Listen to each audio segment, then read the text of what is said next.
جب کوئی مسلمان آپ کو سلام کرے تو آپ اس سے بہتر کلمات سے جواب دیں یا انہی الفاظ میں جواب دے دیں۔ تو جو لفظ آیا ہے وَإِذَا حَيِّيتُم بِتَحِيَّةٍ، تو یہ لفظ تحیہ سے ہے۔ تحیہ سے مراد کیا ہے؟ لمبی عمر کی دعا دینا۔ یہاں تحیتن یعنی سلام کرنے کے معنوں میں آیا ہے۔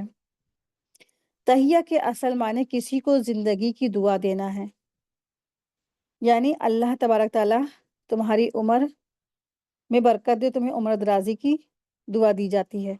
تو اس کا معنی یہ ہے۔ تحیہ کے جو لفظی معنی ہے وہ کسی کو حیاک اللہ کہنا، یعنی اللہ تعالیٰ تم کو زندہ رکھے۔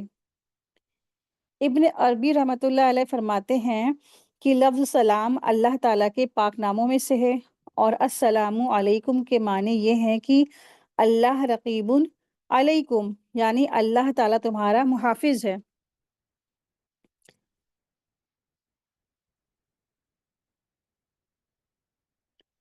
تحیہ کے اصل معنی ہے کسی کو زندگی کی دعا دینا، ٹھیک ہے؟ تو یہ آج آپ لوگ نوٹ کر لیجئے گا کہ تحیہ کے معنی کیا ہیں۔ لمبی عمر کی دعا دینا، کسی کو زندگی کی دعا دینا، اللہ تعالیٰ تمہاری عمر درازی کرے، اس کا معنی یہ ہے۔ تو اس کا ذکر قرآن حکیم میں بھی ملتا ہے۔ تحیتن فیہا سلام، ان کی آپس میں دعا ہوگی اور اس میں سلام ہوگا۔ سورہ ابراہیم آیت نمبر 23 میں آیا ہے۔ سورہ احزاب آیت نمبر 44 میں تحیتہم یوم یلقونہ سلام وعد لہم اجرا کریما، ان کی دعا جس دن وہ اس سے ملیں گے سلام ہوگی، اور اللہ تعالیٰ ان کے لیے باعزت اجر تیار کر رکھا ہے، اور اللہ تعالیٰ نے ان کے لیے باعزت اجر تیار کر رکھا ہے۔ آیت 61 سورہ نور، فَسَلِّمُوا عَلَىٰ أَنفُسِكُمْ تَحِيَّةً مِّنْ عِندِ اللَّهِ مُبَارَكًا طَيِّبًا، تو اپنے لوگوں کو سلام کرو، تو اپنے لوگوں کو سلام کرو، اللہ تعالیٰ کی طرف سے بڑا بابرکت اور پاکیزہ تحفہ ہے۔ تو سلام کیا ہے؟ اللہ تبارک تعالیٰ کی طرف سے بڑا ہی بابرکت اور بہترین تحفہ ہے۔ آپ دیکھیں دنیا کی ہر جو مہذب جو قوم ہے اس کا ایک رواج ہے کہ جب بھی آپس میں ملاقات کرتے ہیں کوئی کلمہ آپس کے تعلق اور اظہار محبت کے لیے کہتے ہیں، لیکن بنسبت سلام کے معلوم ہوتا ہے اسلامی سلام جتنا جامع ہے، مکمل ہے، ایسا کوئی بھی دوسرا جامع کلمہ نہیں ہے، کوئی بھی لفظ نہیں، کیونکہ اس میں اظہار محبت نہیں بلکہ ساتھ ساتھ محبت کے حق کی ادائیگی بھی ہے، کہ اللہ تعالیٰ سے یہ دعا کرتے ہیں کہ آپ کو تمام آفتوں اور پریشانیوں سے سلامت رکھے اللہ تبارک تعالیٰ۔ پھر دعا بھی عرب کے طرز پر صرف زندہ رہنے کی ہی نہیں بلکہ اچھی زندگی کی دعا ہے، یعنی تمام آفتوں مصیبتوں سے محفوظ رہنے کی۔ اسی کے ساتھ اس کا بھی اظہار ہے کہ ہم اور تم سب اللہ تبارک تعالیٰ کے محتاج ہیں، ایک دوسرے کو کوئی نفع بغیر اس کی مرضی اور اجازت کے نہیں پہنچ سکتا۔ اس معنی کے اعتبار سے یہ کلمہ ایک عبادت بھی ہے اور اپنے بھائی مسلمان کو اللہ تعالیٰ کی یاد دلانے کا ذریعہ بھی ہے۔ اسی کے ساتھ اگر یہ دیکھا جائے کہ جو شخص اللہ تعالیٰ سے یہ دعا مانگ رہا ہے کہ ہمارے ساتھی کو تمام آفتوں اور تکلیفوں سے محفوظ فرما دے، تو اس کے ضمن میں وہ گویا یہ وعدہ بھی کر رہا ہے کہ تم میرے ہاتھ اور زبان سے محفوظ ہو، تمہاری جان، مال، آبرو کا میں محافظ ہوں۔ امام ابن عیینہ کا قول ہے، کہتے ہیں کہ یعنی تم جانتے ہو کہ سلام کیا چیز ہے؟ سلام کرنے والا یہ کہتا ہے کہ تم مجھ سے محفوظ ہو گئے، مامون رہو۔ خلاصہ یہ ہے کہ اسلامی سلام میں کئی باتیں جمع ہیں۔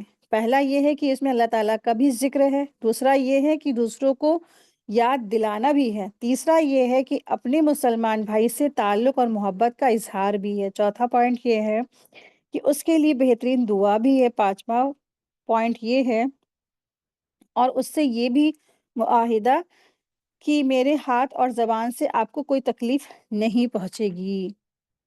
کاش مسلمان اس کلمے کو عام لوگوں کی رسم کی طرح نہ ادا کریں بلکہ اس کی حقیقت کو سمجھ کر اختیار کریں، تو شاید پوری قوم کی اصلاح کے لیے یہ کافی ہو جائے گا۔ یہی وجہ ہے کہ رسول اللہ صلی اللہ علیہ وسلم نے مسلمانوں کو آپس میں سلام کو رواج دینے کی بڑی تاکید فرمائی اور اس کا بہترین عمل قرار دیا اور اس کے فضائل اور برکتوں اور اجر اور ثواب بیان فرمائے۔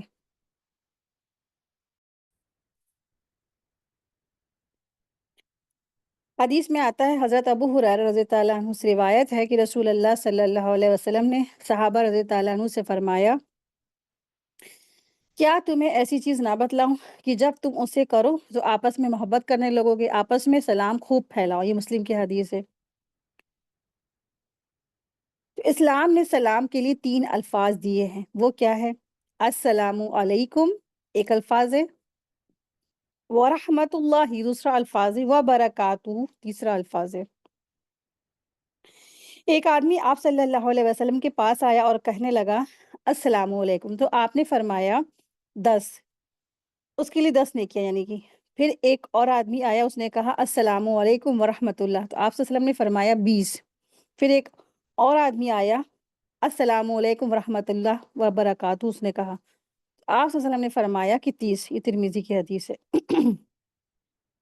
نبی صلی اللہ علیہ وسلم نے فرمایا، چھوٹے بڑوں کو سلام کرے، چلنے والے بیٹھنے ہوئے کو سلام کرے، اور کم لوگ زیادہ لوگوں کو سلام کریں۔ بخاری کی حدیث میں سے آتا ہے۔ ایک شخص نے آپ صلی اللہ علیہ وسلم سے پوچھا، کون سا اسلام بہتر ہے؟ آپ صلی اللہ علیہ وسلم نے ارشاد فرمایا، کھانا کھلاؤ اور سلام کرو، جس سے تم جانتے ہو اسے بھی اور جس سے تم نہیں جانتے اسے بھی۔ یہ بخاری کی حدیث میں سے۔ سلام کی شروعات کب ہوئی؟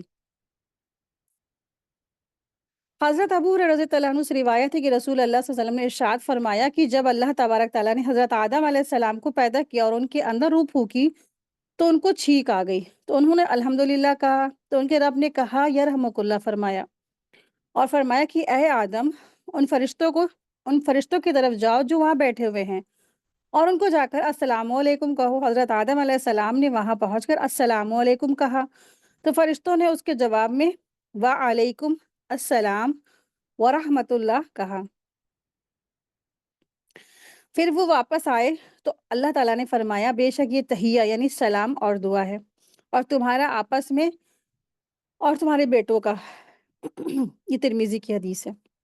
اس حدیث سے معلوم ہوا کہ انسانوں میں سلام کی شروعات اس طرح ہوئی کہ اللہ تبارک تعالیٰ نے انسانوں کے باپ حضرت آدم علیہ السلام کو حکم دیا کہ فرشتوں کو جا کر سلام کرو۔ انہوں نے السلام علیکم کہا، فرشتوں نے اس کا جواب دیا، تو اللہ تبارک تعالیٰ نے فرمایا، یہ سلام تمہاری اولاد کا تحیہ ہے۔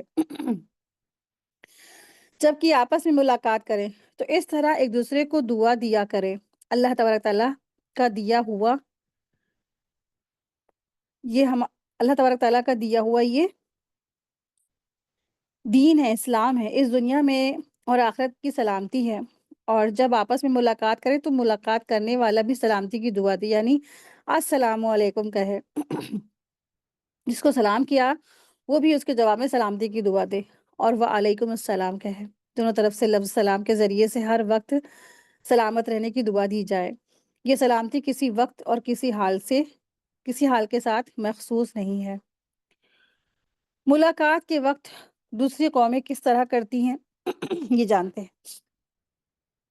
کچھ قومیں ہیں جو وہ کہتی ہیں کہ گڈ مارننگ ہے یا گڈ ایوننگ ہے یا گڈ آفٹر نون ہے یا ویری نائس مارننگ، اس طرح سے وہ لوگ کہتے ہیں نا، تو اس طرح کے الفاظ استعمال کیے جاتے ہیں، اور ان میں اول تو سلامتی کے معنی کو پوری طرح ادا کرنے والا کوئی لفظ ہے ہی نہیں۔ ان الفاظ میں سلامتی کی دعا بھی نہیں ہے۔ اسلام نے جو ملاقات کا تحیہ بتایا ہے وہ ہر لحاظ سے مکمل ہے۔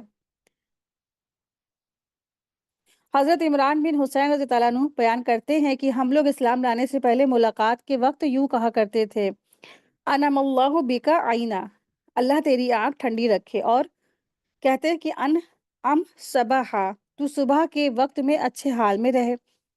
اس کے بعد جب اسلام آیا تو ہمیں اس سے منع کر دیا گیا۔ ابو داؤد کی حدیث ہے۔ اس حدیث سے معلوم ہوا کہ اسلام کے بتائے ہوئے طریقے کے علاوہ ملاقات کے وقت دوسرے طریقے اختیار کرنا اور ان کے رواج کے مطابق کلمات منہ سے نکالنا بھی سخت منع ہے۔ جو لوگ انگریزوں کے طور طریقوں پر گڈ مارننگ وغیرہ کہتے ہیں یا عربوں کے رواج کے مطابق کہتے ہیں یا جیسے عربوں کے اندر رواج ہے نا کہ صبح بخیر یا مساء الخیر، اس طرح سے تو اس سے پرہیز کرنا لازم ہے۔ دنیا کی مختلف قوموں میں ملاقات کے وقت الگ الگ لفظ کہنے کا رواج ہے، لیکن اسلام میں جو لفظ بتایا گیا ہے ان سے بڑھ کر کسی کے یہاں کوئی بھی ایسا لفظ موجود نہیں جس سے اظہار محبت ہو اور اللہ تعالیٰ سے دعا بھی ہو، اور آپ کو اللہ تعالیٰ ہر قسم کی مصیبت اور ہر طرح کی آفات اور پریشانیوں سے محفوظ رکھے۔ سلام کے معنی ہیں اللہ تعالیٰ جو سلامتی دینے والا ہے، تو میں اس کی حفاظت میں دیتا ہوں، وہ تمہیں ہمیشہ سلامت رکھے، یہ سلام کے معنی ہیں۔ اور آپ کو پتہ ہی ہے کہ اللہ تبارک تعالیٰ کا ایک نام بھی ہے یا سلام ہوں، تو سلام کی کثرت بہت زیادہ کرنی ہے، اور سلام کی کثرت محبوب بھی ہے۔ اسلام میں سلام کی کثرت یعنی ذاتی بہت زیادہ پسندیدہ اور محبوب ہے۔ حضرت ابو ہریرہ رضی اللہ عنہ سے روایت ہے کہ رسول اللہ صلی اللہ علیہ وسلم نے ارشاد فرمایا، جب تک تم مومن نہ ہوگے جنت میں داخل نہ ہوگے، اور مومن اس وقت مومن نہ ہوگا جب تک کہ وہ آپس میں محبت نہ کرے۔ پھر فرمایا، کیا میں تمہیں ایسی چیز نہ بتا دوں کہ اس پر عمل کرو تو آپس میں محبت پیدا ہوگی؟ پھر فرمایا، آپس میں خوب سلام کو پھیلاؤ، یہ مسلم کی حدیث ہے۔ یہ سلام کا پھیلانا، ایک دوسرے کو سلام کرنا ایمان کی بنیاد پر ہے، جان پہچان کی بنیاد پر نہیں ہے۔ ایک مسلمان کے دوسرے مسلمان پر جو حقوق ہے ان کو بیان فرماتے ہوئے رسول اللہ صلی اللہ علیہ وسلم نے ارشاد فرمایا، اذا لقیتہ فسلم علیہ، کہ جب تم مسلمانوں سے ملاقات کرو تو اس کو سلام کرو۔ سلام کا جواب، جس طرح سلام کرنے کا حقوق مسلموں میں ہے، اسی طرح سلام کا جواب دینا بھی مسلم کے حقوق میں سے ہے۔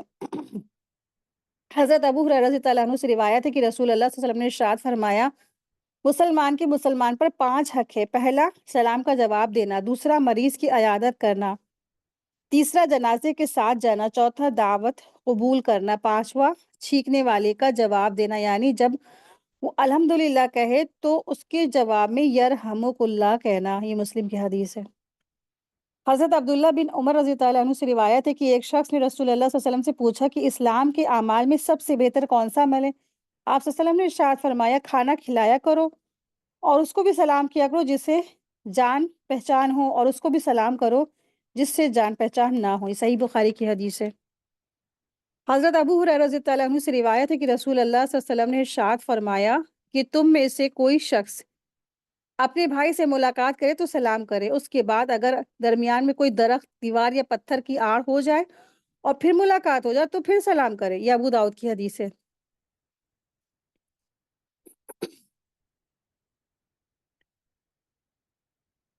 کسی مجلس یا گھر میں جائیں تو سلام کریں۔ حضرت ابو ہریرہ رضی اللہ عنہ سے روایت ہے کہ نبی صلی اللہ علیہ وسلم نے ارشاد فرمایا، جب تم کسی مجلس میں پہنچو تو سلام کرو، اگر موقع مناسب جانو تو بیٹھ جاؤ، پھر جب روانہ ہونے کے لیے کھڑے ہو جاؤ تو دوبارہ سلام کرو، کیونکہ جس طرح پہلی مرتبہ سلام کرنے کی اہمیت تھی اسی طرح دوسری مرتبہ سلام کرنا اہم ہے، ترمذی کی حدیث ہے۔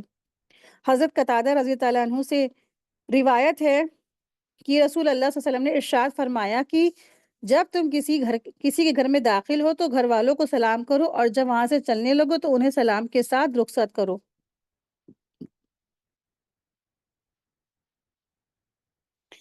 اپنے گھر والوں کو سلام، حضرت انس رضی اللہ عنہ سے روایت ہے کہ رسول اللہ صلی اللہ علیہ وسلم نے فرمایا کہ اے بیٹے، جب تو اپنے گھر والوں کے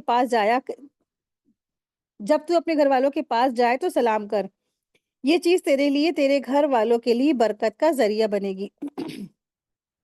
سلام میں پہل کرنے کی فضیلت، رسول اللہ صلی اللہ علیہ وسلم نے ارشاد فرمایا، یعنی جو شخص جو ہے نا، ارشاد فرماتے رسول اللہ صلی اللہ علیہ وسلم، البادی بالسلام بریء من القبر، یعنی جو شخص خود سے سلام کرے وہ تکبر سے بری ہے، یہ مشکات المصابیح کی حدیث ہے۔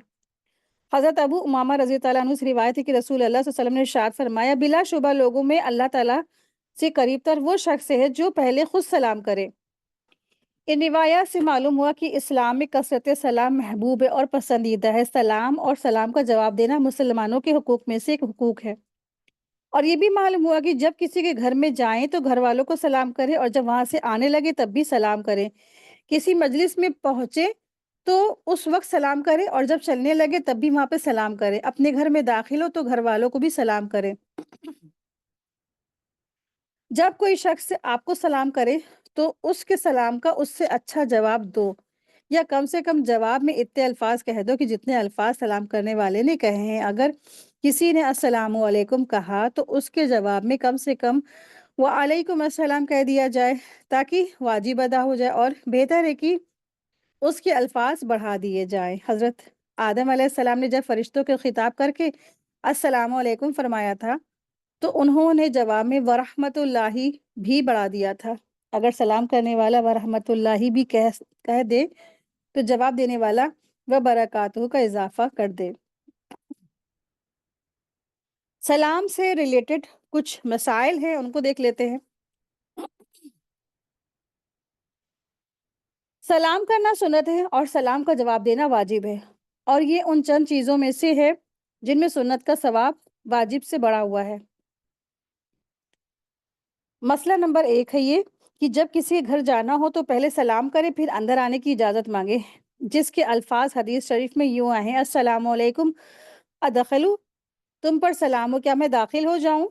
3 مرتبہ سلام کرے اور اجازت طلب کرے، اجازت نہ ملے تو واپس ہو جائے، بغیر اجازت نہ کسی کے گھر داخل ہو اور نہ اندر نظر ڈالے۔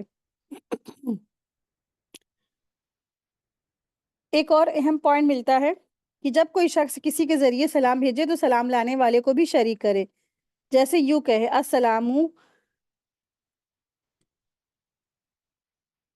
السلام علیک وعلی، کہ ایک صحابی نے اپنے بیٹے کے ذریعے حضرت محمد صلی اللہ علیہ وسلم کی خدمت میں سلام بھیجا تو آپ صلی اللہ علیہ وسلم نے فرمایا: السلام علیک وعلی ابیک، تجھ پر اور تیرے بیٹے پر سلام ہو۔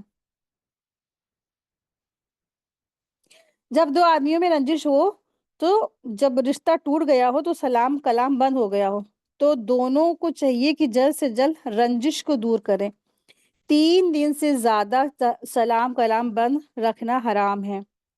حضرت ایوب انصاری رحمۃ اللہ علیہ سے روایت ہے کہ رسول اللہ صلی اللہ علیہ وسلم نے ارشاد فرمایا کہ انسان کے لیے یہ حلال نہیں کہ وہ اپنے بھائی سے 3 دن سے زیادہ قطع تعلق کرے۔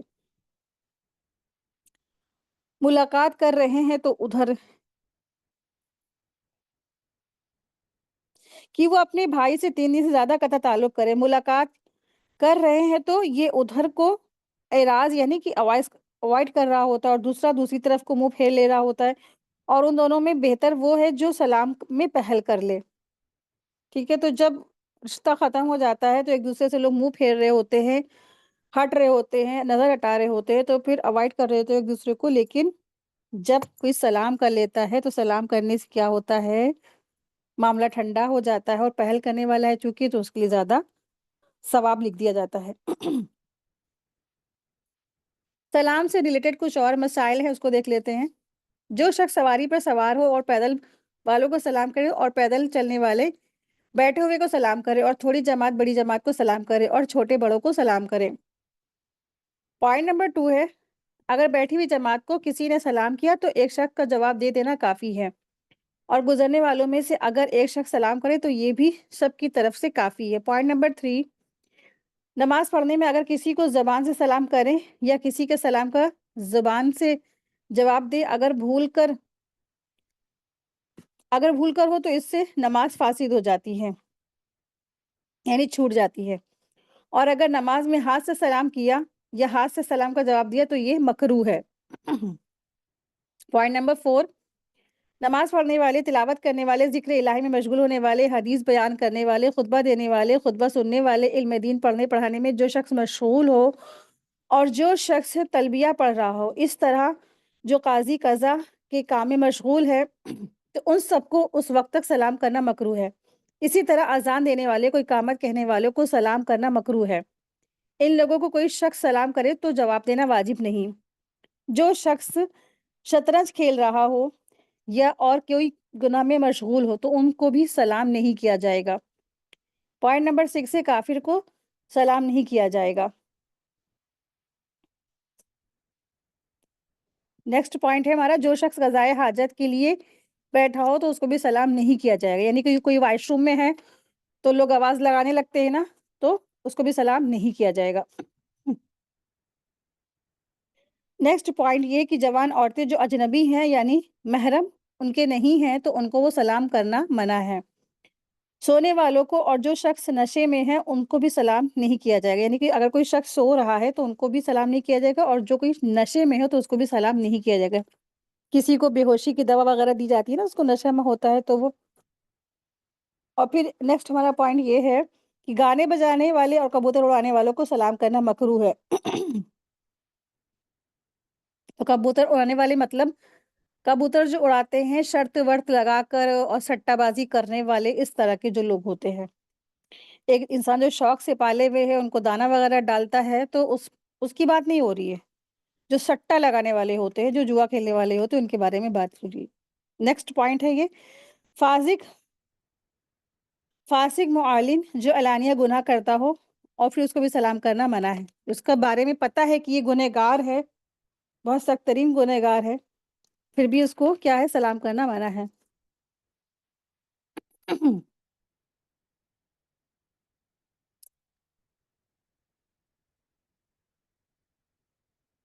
سلام کے کچھ آداب ہیں، اس کو دیکھ لیتے ہیں۔ ملاقات کے وقت پہلا کلام سلام ہونا چاہیے۔ سلام کی دعا ملاقات کی حرص رکھنی چاہیے، اس کو اللہ تعالیٰ نے اپنے بندوں کے لیے جاری کیا ہے، یہی دعا مسلمانوں کا شعار ہے۔ فرشتوں اور اہل جنت کی دعا ملاقات ہے۔ پورا اس سلام کہنے کی حرص رکھنی چاہیے کہ اس کا اجر بہت زیادہ ہے۔ جس کو سلام کیا جائے اس پر جواب دینا واجب ہے، سلام کا زیادہ بہتر یا اس سے جیسا جواب دینا چاہیے۔ مردوں کو سلام سے اجتناب، یعنی کہ مردوں کو جو سلام بہت سارے لوگ کرتے ہیں نا اپنے گھروں میں بیٹھ کے، تو اس طرح سے ان کو سلام کرنے سے بچنا چاہیے۔ رسول اللہ صلی اللہ علیہ وسلم نے ارشاد فرمایا، علیک السلام مت کہو یہ میت کا تحیہ اور سلام ہے، بلکہ یوں کہو السلام علیکم۔ ٹھیک ہے، لوگ الفاظ کا الٹ پھیر کر دیتے ہیں، آپ صلی اللہ علیہ وسلم نے منع فرمایا ہے کہ یہ مردوں کو سلام کہا جاتا ہے اس طریقے سے۔ زندوں کو سلام تو کیسے کہیں گے، السلام علیکہ یا علیکم۔ اگر تنہا شخص ہے تو علیکہ کاف لگاتے ہیں۔ اہل کتاب اور غیر مسلموں کے سلام کی مشابہت نہیں کرنی چاہیے۔ مشابہت جیسے افعال سے ہوتی ہے ایسے ہی اقوال سے بھی ہوتی ہے۔ غیر مسلمانوں سے مشابہت کرنا حرام ہے۔ اس سے یہ بھی پتہ چلتا ہے کہ ہاتھ یا انگلی سے اشارہ نہیں کر سکتے جیسا کہ عام طور پہ لوگ کرتے ہیں، اور اسی طرح گڈ مارننگ وغیرہ جیسے الفاظ استعمال کرتے ہیں نا، یہ بھی درست نہیں ہے۔ غیر مسلموں سے سلام کرتے ہوئے ابتدا نہیں کرنی چاہیے۔ غیر مسلموں کے سلام کے جواب میں وعلیکم کہنا چاہیے۔ اور کون کس سے سلام کرے گا، سوار پیدل کو کرے گا، تھوڑے جو لوگ ہیں وہ بہت زیادہ لوگوں کو کریں گے، پیدل جو کھڑے ہوئے ہیں وہ ان کو کریں گے، اور چھوٹا بڑوں کو کرے گا۔ جو پیدل ہے وہ جو لوگ کھڑے ان کو کریں گے، ٹھیک ہے۔ پھر مجلس سے اٹھنے اور باہر نکلتے ہوئے سلام کرنا چاہیے۔ عام طور پر لوگ مجلس میں داخل ہوتے وقت تو سلام کرتے ہیں، مگر مجلس سے باہر جاتے ہوئے سلام نہیں کرتے ہیں، یہ خلاف سنت ہے۔ اسی طرح جب مجلس میں دوبارہ واپس آ گئے، کسی کام سے چلے گئے تو پھر واپس آ گئے تو سلام کرنا چاہیے، کیونکہ سلام پھیلانا محبت میں اضافہ کرتا ہے۔ جب لوگوں کے درمیان کوئی چیز حائل ہو جائے تو سلام کا اعادہ کرنا چاہیے، یہ رسول اللہ صلی اللہ علیہ وسلم کی سنت ہے۔ جب ان کے درمیان کوئی دیوار، پتھر یا درخت حائل ہو جاتا تھا تو سلام کرتے تھے۔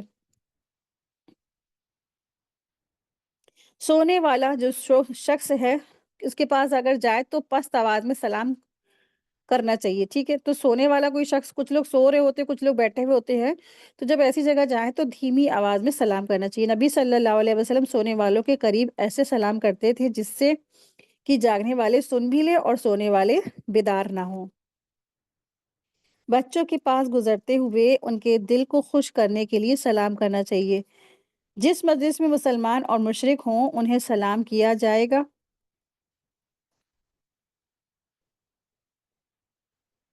اور جب کوئی سلام نہ سنے تو اس کو 3 بار سلام کیا جا سکتا ہے۔ اگر کوئی فاصلے پر ہے، اس کو سنائی نہیں دے رہا، تو 3 بار تک سلام کیا جا سکتا ہے۔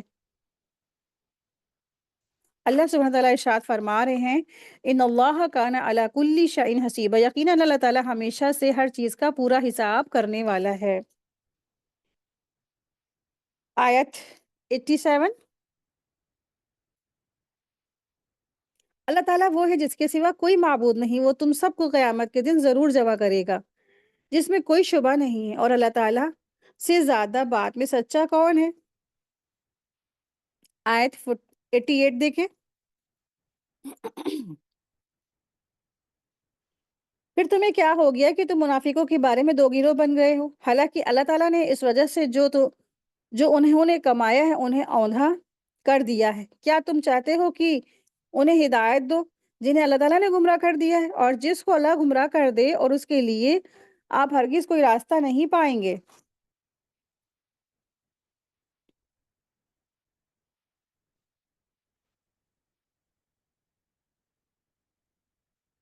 دراصل آیت نمبر 88 سے 91 کچھ منافقوں کے بارے میں تذکرہ ہو رہا ہے۔ نبی کریم صلی اللہ علیہ وسلم کی مدینہ آمد کے بعد مختلف قبائل میں موجود تمام مسلمانوں کو حکم دیا گیا کہ وہ ہجرت کر کے مدینہ آ جائیں تاکہ مسلمانوں کی افرادی قوت میں اضافہ ہو۔ اپنا گھر، جائیداد، کاروبار اور رشتہ دار چھوڑ کر نقل مقامی کرنا بڑے ہمت کے کاموں میں سے ہے۔ منافقین ایسا کرنے کے لیے تیار نہیں تھے۔ ان آیات میں مسلمانوں کو حکم دیا گیا کہ جو مسلمان ہجرت کرنے کے لیے تیار نہ ہو وہ منافق ہے۔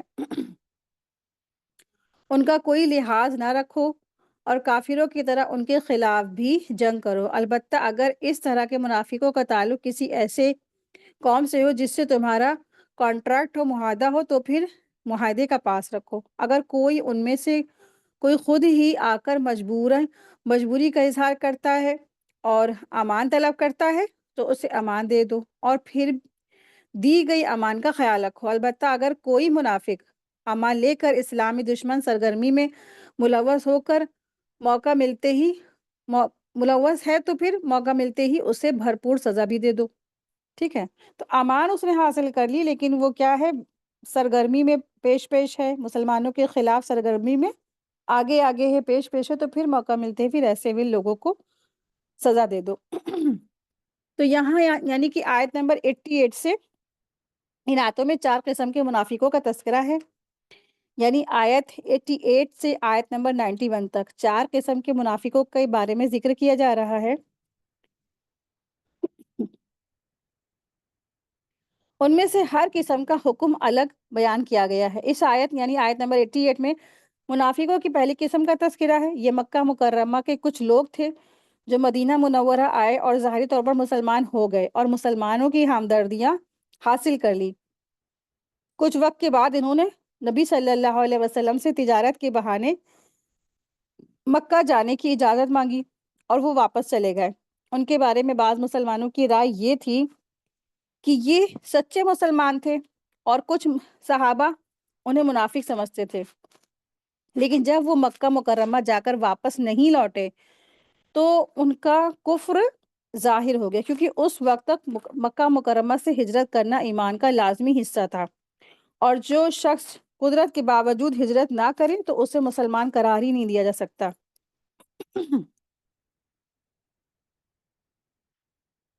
تو یہاں انہی لوگوں کا بیان ہو رہا ہے جو مکہ سے مدینہ آئے تھے اور انہوں نے یہ ظاہر کیا کہ ہم کیا ہیں، مہاجر ہیں، ہم نے ہجرت کی، ہم ایمان لے آئے، لیکن پھر کیا ہے، پھر وہ مرتد ہو گئے، یعنی کہ وہ دین سے پلٹ گئے، اسلام چھوڑ دیا، اور انہوں نے حضرت محمد صلی اللہ علیہ وسلم سے اجازت مانگی تھی کہ ہم مکہ جا کر کے اپنا ہم بزنس سنبھال لے، سامان لے آئے اور تجارت کریں گے۔ تو مسلمانوں کا آپس میں ان کے بارے میں اختلافات ہو گیا، کیونکہ وہ مکہ چلے گئے اور مکہ سے واپس پلٹ کر آئے ہی نہیں۔ تو جو ادھر مسلمان تھے، دو گروپ بٹ گئے صحابہ میں، ایک کہتے تھے یہ لوگ منافق ہیں اور ایک کہتے تھے یہ لوگ منافق نہیں ہیں۔ تو ایک جماعت نے کہا یہ منافق ہیں، دوسری جماعت نے کہنے لگی یہ مومن ہیں۔ تو اللہ تبارک تعالیٰ نے یہ آیت نازل فرمائی اور ان کا نفاق کھول کر بیان فرما دیا اور ان کو قتل کا حکم دیا۔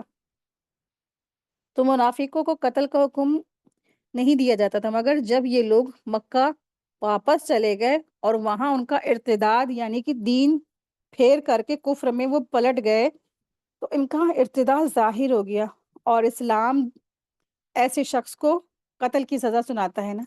جب کوئی مرتد ہو جاتا ہے تو مرتد ہونے والے شخص کو کیا ہے سزا؟ کاہے کی سزا ہے؟ قتل کی سزا ہے، کہ اس کو سزا قتل موت دیا جائے، یعنی کہ سزائے موت دے دی جائے۔ نبی صلی اللہ علیہ وسلم نے ارشاد فرمایا، یہ مدینہ طیبہ ہے، یہ خباثت کو اس طرح دور کر دیتا ہے جیسے آگ چاندی کی میل کچیل کو دور کر دیتی تھی۔ بخاری کی حدیث ہے، ٹھیک ہے۔ تو اس سے یہ پتہ چلتا ہے کہ مدینہ کے اندر منافق ٹک نہیں سکتے، یعنی کہ جو خبیث قسم کے منافق تھے، جو بظاہر اس طرح سے ایمان لائے تھے کہ پورے کے پورے وہ کفر میں ملوث تھے، تو مدینہ کی آب و ہوا ایسے منافقوں کو اندر نہیں رکھتی، اور ہوتے بھی ہیں تو جو لوگ ان کو پھر وہ کیا ہے جیسے چاندی میل کچیل کو ہٹا دیتی ہے، صاف کر دیتی ہے جب اس کو چاندی کو تپایا جاتا ہے نا آگ میں، اسی طرح مدینہ بھی کیا ہے، مدینہ میں آنے والے منافقوں کو بھی کیا ہو جاتا ہے، وہاں پر ایمان کی لذت مل جاتی، ایمان کی حلاوت مل جاتی۔ لیکن کچھ بدقسمت قسم کے جو لوگ تھے مکہ سے مدینہ آ کر کے بھی واپس لوٹ گئے، اور یہ کیا تھے؟ دراصل یہ سخت ترین قسم کے کفر والے کفار تھے، اور جن کے لیے جنہوں نے مرتد ہونا گوارا کیا اور پھر اسلام سے منہ موڑ لیا، پھر ان کے لیے سزائے قتل ان کے لیے ہوئی۔ تو اللہ تبارک تعالیٰ نے اس آیت میں بتا دیا کہ وہ لوگ منافق ہیں جو، اور اسلام کو حکم اللہ تبارک تعالیٰ نے اس آیت میں بتا دیا کہ وہ لوگ کیا ہے؟ منافق ہیں، اور مسلمانوں کو حکم دیا کہ جب وہ ہجرت کر کے نہیں آئے تو ان سے کوئی بھی تمہیں تعلق اور دوستی نہیں رکھنا ہے۔ ایک روایت میں آتا ہے کہ حضرت زید بن ثابت رضی اللہ عنہ کہتے ہیں کہ جب نبی صلی اللہ علیہ وسلم احد کی اور نکلے اور کچھ لوگ منافقین جو لوگ تھے وہ آپ صلی اللہ علیہ وسلم کو چھوڑ کر مدینہ واپس آ گئے۔ ان واپس آنے والوں کے بارے میں صحابہ کے دو گروہ ہو گئے تھے، ایک کہتا تھا کہ ہم ان سے بھی لڑائی کریں گے، اور دوسرا کہتا تھا کہ لڑائی نہ کریں گے۔ اس وقت تک یہ آیت نازل ہوئی، بخاری کی حدیث ہے۔ اللہ تبارک تعالیٰ نے ارشاد فرمایا، فما لکم فی المنافقین فئاتین، پھر تمہیں کیا ہو گیا کہ منافقوں کے بارے میں تم دو گروہ بن گئے ہو، تم دو جماعتیں بن گئے ہو۔ اللہ تعالیٰ نے ان کو ان کے اعمال بد یعنی برے کاموں کی وجہ سے واپس لوٹا دیا تھا، اور ان کو گمراہ فرما دیا، جسے اللہ نے گمراہ کر دیا۔ کیا تم ارادہ کرتے ہو کہ اس کو ہدایت دو؟ اور فرمایا کہ جسے اللہ گمراہ فرما دے اس کے لیے تم کوئی صحیح راستہ پا ہی نہیں سکتے۔ واللہ ارکسہم بما کسبوا، حالانکہ اللہ تعالیٰ نے اس وجہ سے جو انہوں نے کمایا انہیں اوندھا کر دیا، انہیں جنگ اور کفر کی طرف اوندھا کر دیا، ٹھیک ہے۔ تو جب وہ ایمان نہیں لائے اور انہوں نے کفر پر ضد کر لی، ہٹ دھرمی کر لی، تو پھر انہیں ایمان جیسی دولت کیسے مل جاتی نا؟ تو اللہ تبارک تعالیٰ نے ان کو ایمان دے کر کے ان سے ایمان چھین لیا، یعنی کہ بظاہر طور پہ وہ ایمان لائے تھے، اندر سے لائے بھی نہیں تھے، اور پھر کیا مرتد ہو گئے۔ تو یہ ان کے اعمال کا نتیجہ تھا، ان کے اعمال ہی ایسے تھے۔ تو نیت میں کھوٹ، ارادوں میں کھوٹ، اندر بھی کھوٹ، باہر بھی کھوٹ۔ تو جب کوئی انسان اندر سے باہر پوری طرح سے پیور، وہ پورا کیا ہے؟ کالا ہے، سیاہ ہے، تو پھر اس کو اچھائی کہاں سے نصیب ہو سکتی نا؟ اتوریدون ان تہتدوا من اضل اللہ، کیا تم چاہتے ہو کہ انہیں ہدایت دو جنہیں اللہ تعالیٰ نے گمراہ کر دیا ہے؟ وَمَن يُضْلِلِ اللَّهُ فَلَن تَجِدَ لَهُ سَبِيلًا، اور جس کو اللہ تعالیٰ گمراہ کر دے اس کے لیے آپ ہرگز کوئی راستہ نہیں پائیں گے، یعنی رشد اور ہدایت کی طرف اور دلیل اور طلب کرنے کی طرف راستہ نہیں پا سکتے۔ آیت دیکھیں، آیت نمبر 89 ہے، یہ بھی منافقوں کے بارے میں ہی ہے، ریلیٹڈ ہے انہی سے۔ وہ چاہتے ہیں جیسا کہ انہوں نے کفر کیا ہے، کاش تم بھی کفر کرو کہ تم سب برابر ہو جاؤ، چنانچہ ان میں سے تم کسی کو دوست نہ بناؤ جب تک کہ وہ اللہ کی راہ میں ہجرت نہ کریں۔ بس اگر وہ منہ پھیر لیں تو جہاں کہیں بھی ان کو پاؤ انہیں پکڑو اور قتل کر ڈالو، اور ان میں سے کوئی